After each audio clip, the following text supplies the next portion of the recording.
to defraud creditors. It wasn't the only test. It's quite a worrying decision. How often do we look into these details going back this number of years, and we know there were transactions at undervalue?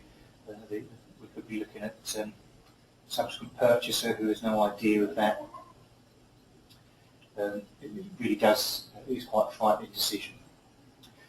But however, insurance is available in a number of, or 2 instances in particular. So if we look at the current transaction, we can insure the lender.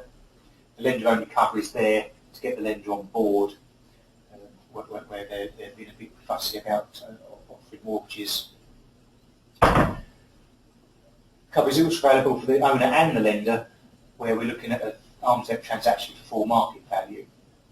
But there's also a variation on that cover available as standard now, whereby we can offer cover where parents, for example, are gifting a deposit to their children in order to buy a property, which we are seeing quite a lot at the moment for parents in order to get their first-time buyer children onto the property market. And there is a theory that that transaction could be investigated in the event of bankruptcy and a creditor claim that appropriate value in the property.